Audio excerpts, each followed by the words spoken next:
Mari kita periksa. Tadi Mas Ahya agak bingung. Oh, masih mencari ya Mas Ahya ya? Masih mencari terakhir kali. Tadinya mau pengaruh pengelolaan uang saku dan modernitas terhadap perilaku konsumtif mahasiswa.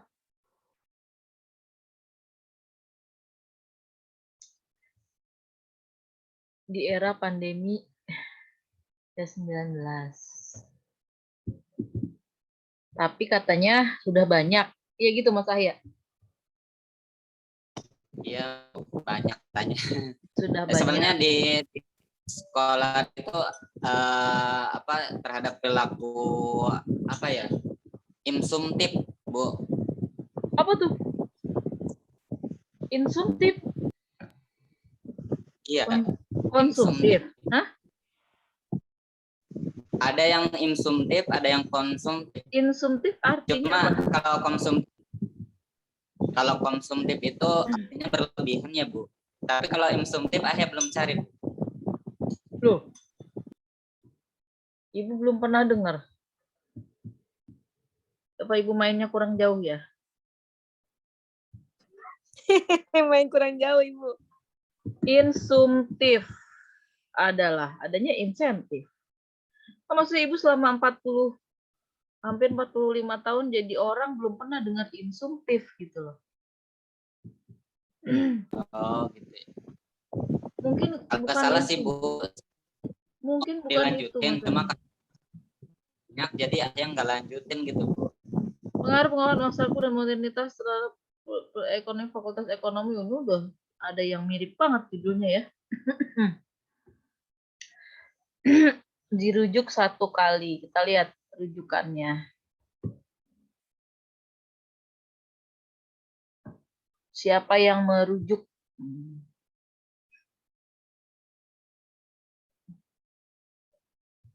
Oh, enggak mau. Ini yang pengaruh uang saku teman sebaya lingkungan sekitar terhadap pengenalan diri mahasiswa dalam pengelolaan keuangan di era COVID-19. Nah, ini ada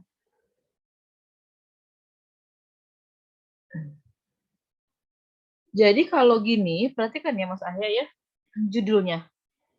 Iya, Bu. Kalau yang ini udah jelas, Jurnal Pendidikan Akuntansi. Pendidikan akuntansi ya. Jadi bukan ekonomi syariah.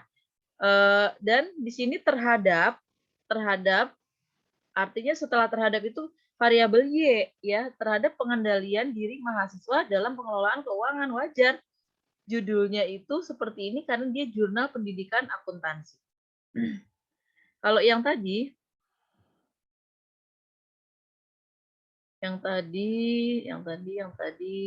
ini mirip ya judulnya. Jurnal Manajemen Bisnis, bukan ekonomi syariah ya. Jadi kita judul tersebut sendiri kurang tepat, kurang plek dengan ekonomi syariah ya. Jadi Mas Ahya silahkan cari lagi. Kalau ilmu ekonomi syariah itu kan dia bisa ekonomi secara general yang luas ya, makroekonomi ya, ekonomi syariah, tapi tetap dalam kerangka ekonomi syariah, dan mikroekonomi misalnya manajemen juga syariah, itu boleh. Makanya ada manajemen pemasaran syariah, ada manajemen sumber daya manusia syariah, ya, ada CSR Islamic CSR ya, kayak gitu-gitu boleh. Tapi kalau begini kan jurnal manajemen bisnis. Nah, ini kurang tepat. Sebetulnya yang mau dicari itu apa sih oleh Mas Ahya, Ibu pengen tahu. Yang ingin dicari. Kayak nggak usah kita lihat yang judul yang tadi. Misalnya, Bu saya tuh suka bingung, tapi ini berkaitan dengan ekonomi syariah. Misalnya Bu saya tuh suka bingung kenapa atau apa yang menggelitik Mas Ahya apa misalnya. Kan nyari Bu. Udah nyari tentang UMKM, Bu. Oh iya, UMKM ya tadi ya. UMKM ini mau kita apakan? Mau kita apakan nih, Mas Ahya? UMKM-nya mau kita apakan? Sejahterakan. UMKM ini mau kita... Jadi kalau misalnya kita anggap Kan yang UMKM sekarang, ini... Gimana? kan yang sekarang itu kan lebih ke pekerjaan ya, apa meluaskan apa sih lowongan pekerjaan gitu Bu. Padat karya, menambah Sejahtera gitu. membantu dalam penciptaan lapangan kerja baru. Ya, jadi kenapa UMKM menciptakan lapangan kerja baru itu menarik bagi Ahya misalnya. Karena ini sangat membantu Bu, apalagi dalam situasi seperti ini UMKM ini dia bisa tetap berjalan sementara mall tutup. UMKM ini kecil jadi dia fleksibel dan di Indonesia itu relatif longgar untuk perizinannya, untuk permodalannya pun lebih terjangkau, ya kan? Kalau menurut Ahya mungkin UMKM ini sesuatu yang penting Bu untuk diteliti Bu, karena dia udah terbukti tangguh. Kebanyakan UMKM. Nah, jadi yang mau dicari ini sama Mas Ahya ini UMKM ini apanya? Misalnya, Bu ini kebenaran saya ngeklik ada UMKM syariah, pengen tahu, ya kan? Kita klik aja. Apa sih UMKM syariah? Ya. Ini kan hasil pencarian nih, ada 21.700 hasil penelitian nih Mas Ahya, atau buku atau hasil penelitian ya, artikel ilmiah. 21.700. Masa sih nggak ada yang menarik? Pasti ada ya. Bu, jangan pencariannya jangan kapan saja, sejak 2020 aja. Klik sejak 2020. Biarlah agak baru-baruan dikit, Bu. Jadi ada pandemi-pandeminya. Nah, ya. Wah ini enggak, mungkin 2021 aja deh Bu, sejak 2021 ini kan udah mau akhir 2021. Sejak 2020 biar gres. Nah, di sini ada peranan perbankan syariah dalam pemberdayaan UMKM sebagai upaya peningkatan kualitas hidup masyarakat Kota Salatiga. Wah ini mah judulnya judul kualitatif Bu, saya emang nggak mau kualitatif terlalu lama nanti Bu, lagian saya nanti dibully sama penguji kalau nggak bisa membuktikan bahwa penelitian saya ini benar-benar saya usahakan seobjektif mungkin. Kok kamu tahu ini penelitiannya kualitatif? Karena nggak ada kata pengaruh dan nggak ada kata terhadap. Ini penelitiannya kualitatif. Atau nggak ada kata faktor-faktor yang menyebabkan. Faktor-faktor penyebab nggak ada. Berarti bukan. Itu ada kata peranan, analisis. Itu biasanya dia kualitatif. Nggak Bu, jangan ini, saya mah yang lain. Ya. Upaya fintech syariah mendorong akselerasi. Ya, ini udah pasti Bu, kualitatif. Oke. Ya udah kita lihat turun nih. Analisis SWOT terhadap motivasi penggunaan transaksi non tunai. Ini juga Bu, kualitatif. Dampak pertumbuhan. Nah, dampak pertumbuhan pembiayaan UMKM terhadap laba bersih. Nah, ini mungkin bisa penelitian kuantitatif. Tapi ini jurnal ilmiah mahasiswa pendidikan. Nanti saya nyasar kemana aja, Bu? Saya kan anak ekonomi syariah, bukan? Berarti. Kita turun lagi, turun. Ini jurnal ilmiah masuk pendidikan agama. Jurnal ilmiah masuk pendidikan. Bukan. Tapi ini Bu, kelihatannya ini NPF, DPK, pembiayaan UMKM Bank Syariah. Tapi ini ada hubungannya Bu, ini kan Bank Syariah. Ya bisa sih. Bisa lah, bisa ya. Ini mungkin pendidikan ekonomi Islam atau apa kali ya. Ini bisa nih, karena ada terhadap. Cuman Bu, ini kayaknya keuangan Bu, soalnya ada dana pihak ketiga, ada pembiayaan, jangan-jangan ini akuntansi apa ini Bu? Apa namanya tuh? Manajemen keuangan. Saya nggak begitu suka Bu sama ini. Ya udah, ganti yang lain. Ini kan halaman banyak banget Google. Lihat nih, 1, 2, 3, 4, 5, 6, 7 laut. Yang mana aja udah yang 2, nomor 2, diklik lagi sama kita. Analisis, udah analisis mah udah pasti. Nah, ini pengaruh akses keuangan terhadap pertumbuhan UMKM dengan literasi keuangan syariah sebagai variabel mediator di Kota Jambi ya. Kalau kayak gini ada pengaruh ada terhadap akses keuangan terhadap pertumbuhan UMKM dengan literasi keuangan syariah sebagai jadi variabel mediatornya yang mana? Literasi keuangan syariah. Variabel mediator apa sih Bu? Yang di tengah-tengah. Yang di tengah-tengah antara variabel X dan variabel Y. Ya, ini bisa jadi X2 jadinya. Jadi X1 akses keuangan, panah, ya, literasi keuangan syariah, baru nanti Y-nya pertumbuhan UMKM. Ini bisa nih bukanya nih Bu nih. Ini adalah penelitian kuantitatif. Coba kita klik. Bisa nggak? Oh, ternyata Trojan. Bodoh-bodoh amat dari kemarin Trojan terus ya. Udah aja Ibu continue to site. Aduh, nggak boleh benar. Ya Allah. Menyebalkan. Ya, jadi ini nih Mas Ahya nih. Nanti Ibu coba kamu. Tapi gini, menurut Mas Ahya ini menarik enggak ini? Kalau nggak menarik, kita cari ganti yang lain. Ibu kirim ke kamu dulu ya, ini ya, apa namanya tadi linknya. Nah, terus gimana Bu kalau saya udah dapat link? Baca, apakah itu menarik bagi kamu? Kalau nggak menarik, cari lagi yang lain. Bu, kalau menarik, apakah saya plek harus ikut judul ini? Ya jangan juga. Misalnya kamu ambil ini aja, pertumbuhan UMKM aja yang kamu ambil. Nah, ini saya copy ya. Ini saya copy judulnya. Nah, ini saya copy judulnya. Ini saya copy judulnya, ceritanya kita mau memformulasikan satu judul penelitian yang baru. Nah, ini kan tadi ya judulnya yang awal. Judul awalnya kan ini. Nah, ini kan variabel X-nya yang mana? Nih, X nih. Kok ini? X adalah akses keuangan. Ya, X adalah akses keuangan. Karena ada di antara kata pengaruh dan terhadap. Ini adalah X nih, X1. Karena akses keuangan cuma satu. Ya, satu variabel. Kita ambil aja ininya. Misalnya akses keuangan. Kita ambil ini. Kemudian sebagai variabel X. Ya. X1. Kemudian Y-nya adalah pertumbuhan UMKM. Saya ingin tahu Bu, apa sih yang bisa menumbuhkan UMKM? UMKM menarik Bu karena dia tangguh, bisa bertahan ya. Ini Y ya. Jadi kita ambil variabel X1-nya dari paper ini.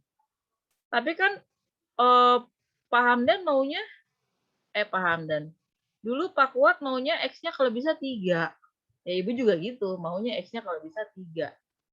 Berarti X2-nya mana Bu X2-nya? X2-nya bisa kita ambil dari paper yang lain. Kalau misalnya paper yang ini nggak ada. Ada yang ngumpet di belakang saya. Ya, jadi misalnya gini, ini kan baru dapat X1 Bu, akses keuangan terhadap pertumbuhan UMKM. Saya ingin tahu apalagi sih yang menyebabkan UMKM itu tumbuh.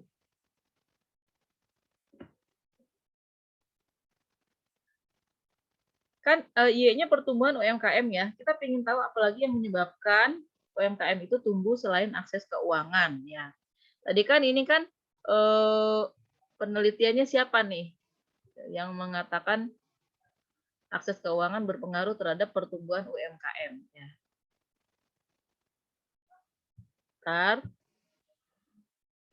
Sebentar kita ke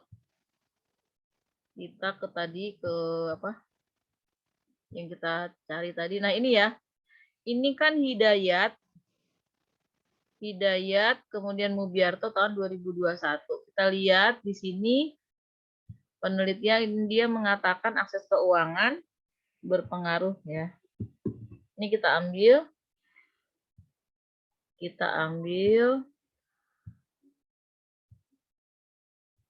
ya, ini kita tulis di sini. Oke.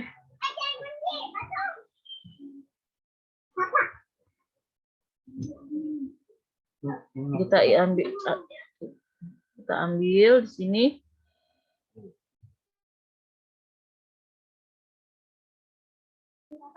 Nah, ini kita tulis aja di sini Hidayat. Ini nama belakangnya loh ya. Ini 3 orang yang nulis di tahun 2021.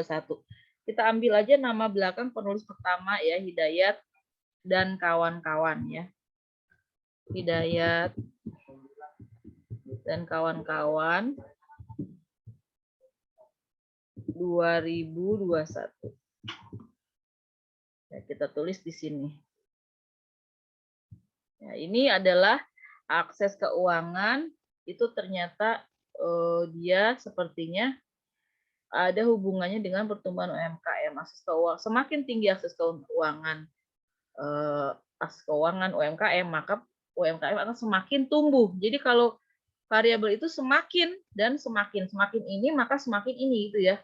Kemudian Bu, X2-nya belum ada dan X3-nya belum ada. Mari kita Google pertumbuhan UMKM. Kita Google pertumbuhan UMKM ya.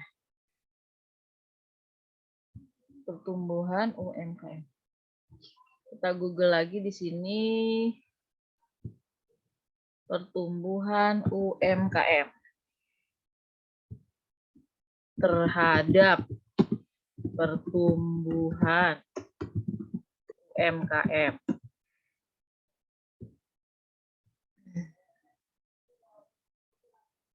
Ternyata menurut Ridwan 2021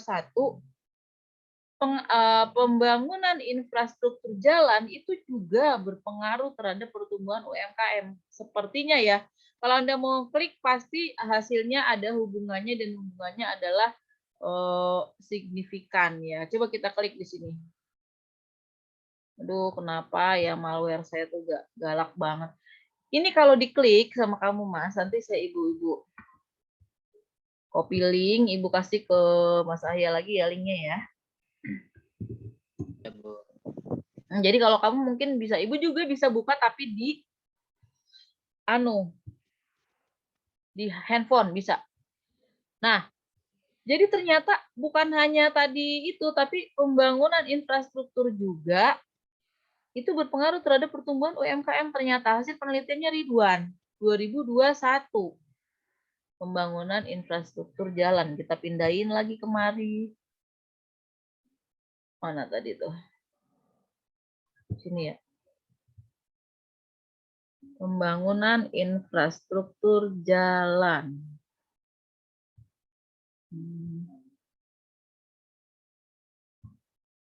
Bang ya ini ya. Pembangunan infrastruktur jalan. Ini adalah X2. Menurut siapa tadi katanya tuh si Ridwan 2021.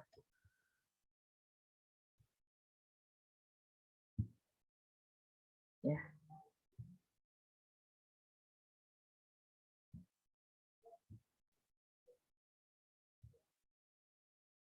Ini ya.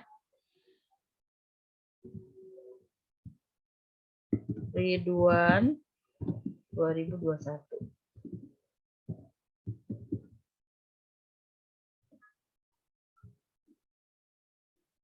Ya ini kalau bisa diputer, saya putar ini tapi nggak bisa putar ya. Bisa putar ini maksudnya biar rata dengan panah yang ini loh. Ya biar rata loh, maksudnya miring ke sini ya kalau bisa ya. Miring ke sini Ridwan 2021. Ini saya nggak bisa miringin ya. Gimana caranya ya? Biar miring ke sini gitu loh. Sini ya ceritanya ini miring ya, miring sesuai panahnya. Iya, Bu. Di sini deh, di sini ya, di sini ya. Nah terus apalagi yang menyebabkan pertumbuhan UMKM? Cari lagi, itu adalah kegiatan penelitian seperti itu. Tunggu kita cari lagi, penasaran Ibu juga. Ya, pertumbuhan UMKM. Lihat di sini. Ternyata pengaruh kinerja dan daya saing Koperasi syariah itu juga bisa menumbuhkan UMKM. Ah, enggak, tapi ini mah nggak seru, Bu. Ganti aja yang lain. Akses keuangan ini. Tadi akses keuangan ya tadi ya? Yang X1-nya. Udah, Bu. Udah. Ini bisa jadi iya itu yang tadi. Pengaruh modal sosial pertumbuhan. Nah, ini nih bisa nih pengaruh modal sosial dan karakteristik wirausaha terhadap pertumbuhan UMKM.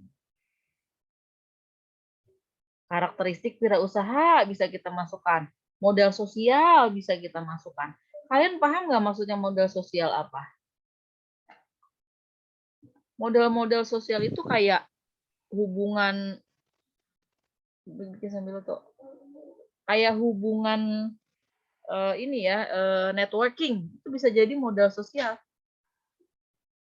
Networking tuh silaturahmi ya, silaturahmi yang banyak itu bisa jadi modal sosial. Itu ternyata bisa loh berpengaruh terhadap pertumbuhan UMKM. Buktinya nih menurut Utami tahun 2021, menurut Utami dan Murniningsih tahun 2021, modal sosial dan karakteristik wirausaha ya.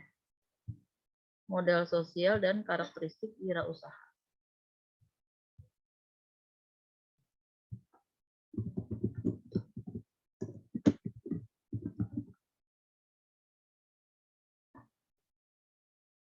Modal sosial.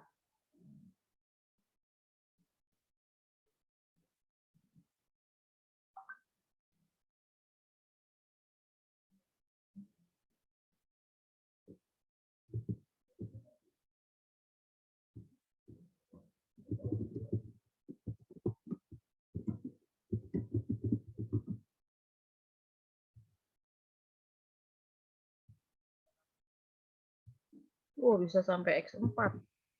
Bisa sampai X10 nggak? Ya bisa lah. Banyak hal yang bisa menyebabkan pertumbuhan UMKM. Ya, banyak sekali. Yang penting ada dukungan papernya.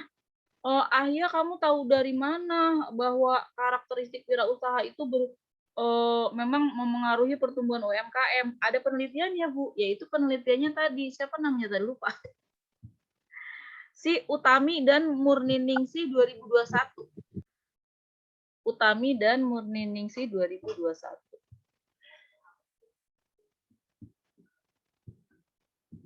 Utami dan Murniningsih 2021.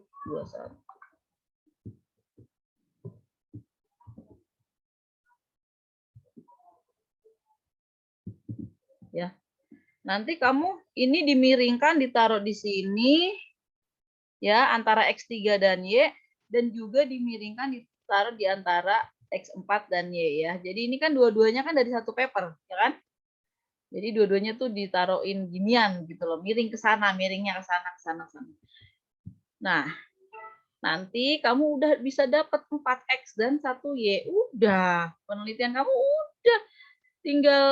Tinggal mau di mana lokasi penelitiannya, betulkah?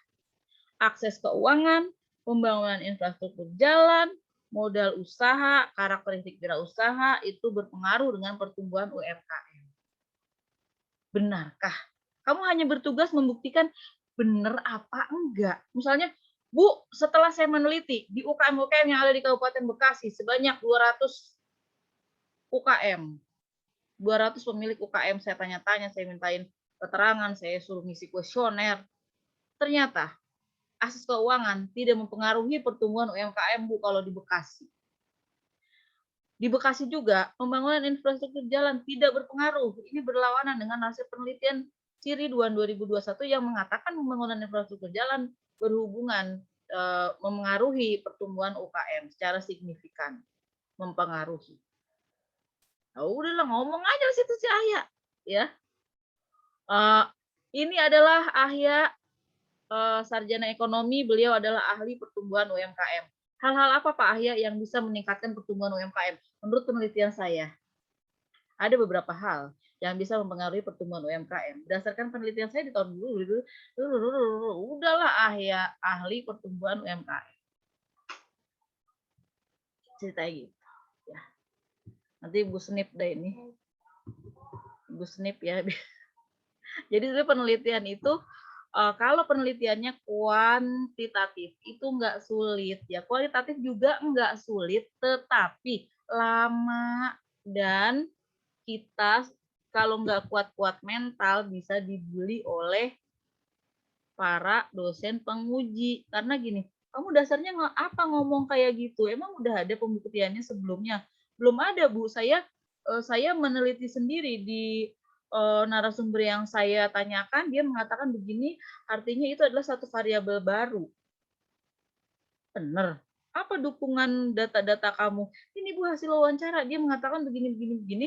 Yang ini kemudian saya transkripkan hasil wawancaranya, kemudian saya kumpulkan, saya data-datanya saya kumpulkan, saya ambil yang penting-pentingnya, saya masukkan ke dalam NVivo, saya olah datanya, dia susah banget ya.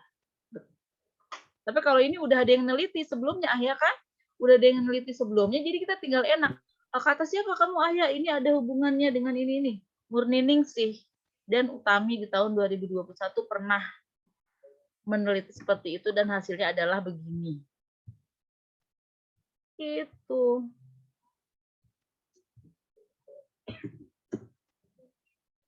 Nah, ya udah terserah Ayah mau pakai itu boleh, nggak pakai itu boleh ya. Mau pakai yang itu dan ditambah lagi boleh ya, itu pakai terserah Ayah tadi ya. Kalau Ayah udah mau pakai yang lain jangan pakai lagi ya. Ibu. Karena ini ya. Gimana? Ya, Bu. Ya. Berarti menurutnya itu dimasukin dalam apa sih namanya? Dalam itunya skripsinya. Menurut ininya gitu. Oh iya dong. Dalam skripsi nggak boleh kata-kata kita, khususnya bab 1, bab 2, bab 3. Mungkin di hasil penelitian aja itu adalah kata-kata kita. Nah, jadi kalau skripsi itu berdasarkan si ini, berdasarkan si itu, berdasarkan penelitian sini, berdasarkan penelitian si itu, berdasarkan ini, jadi nggak boleh berdasarkan saya atau ngomong aja. Oh, ini loh, ternyata ada hubungan antara ini dengan ini. Tanpa mengatakan itu siapa yang ngomong. Artinya kan Ayah yang ngomong. Kalau nggak ngomong itu kata si ini. Itu kan orang, oh berarti kalau nggak ada yang, kalau si Ayah nggak bilang itu kata si ini, berarti itu kata si Ayah. Ya nggak boleh, kecuali hasil penelitian. Berdasarkan hasil penelitian yang sudah saya teliti dari 200 UMKM yang saya interview, mereka mengatakan, nah, itu baru kata-kata Ayah. Boleh, hasil penelitian, gitu. Baik, Bu, makasih. Nah, karena udah maghrib,